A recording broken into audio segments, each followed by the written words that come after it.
An essential tool to use following a breakup is no contact. No contact.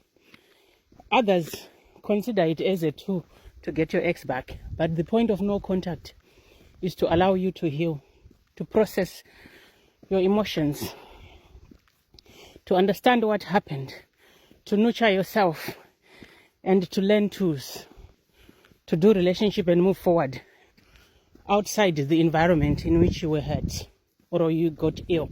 Because when you are sick and you find that you are getting germs from something or something is causing you to be sick, you usually have to avoid that thing or step away from that thing if you are any wiser. That's the same thing with no contact.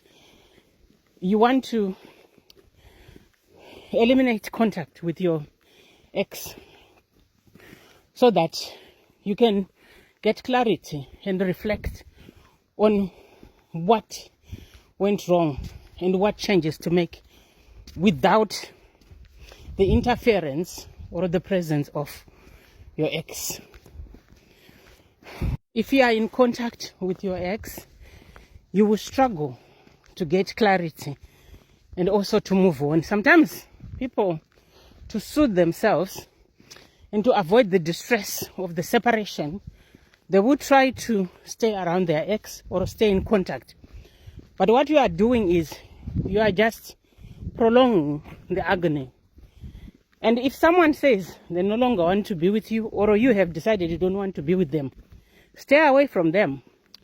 That's the only way you can decide what is best for you. And that is the only way you can learn to create solutions in your best interest. So no contact is something that you need to consider. If you have children, you need to maintain parental contact only, or if you have a business contact only. And don't try to make excuses to reach out to your ex or talk to your ex. Make sure you are strict with yourself. Some people would try to reach out on the pretext that they want to talk about children. You don't have to. And if it's too difficult for you, find a mediator. Find someone who can stand between your ex and yourself, someone you can pass messages to, someone who's fair, and someone you probably both know, or someone who's a stranger to both of you, a mediator, professional mediator. That can be helpful. Because the challenge is we minimize these behaviors of maintaining contact with an ex, but it's damaging to us and our future relationships. And when we stay around, usually we are expecting that something might change. And when nothing changes, we become resentful and we might become aggressive and act out towards this person and harm them in some way, psychologically or even physically, because we are close to them.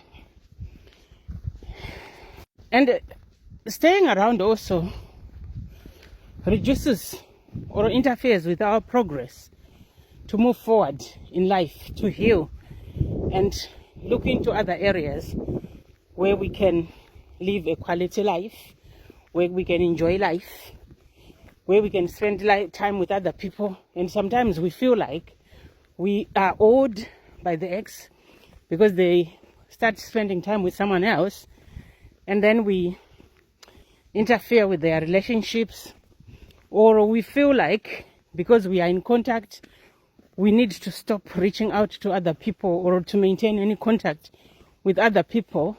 And in that, we simply let ourselves down and prevent ourselves from growing, from moving forward, from meeting people because of someone who's living their life.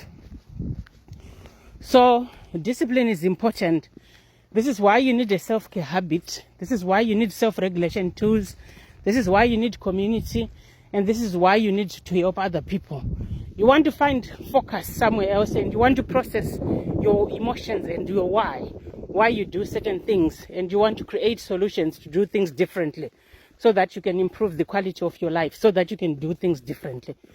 This is what is important about no contact. And don't listen to people who tell you that it's childish. No contact isn't childish at all. In fact, it's the most mature thing you can do for yourself, because it's not forever. It's for a period when you are processing your emotions.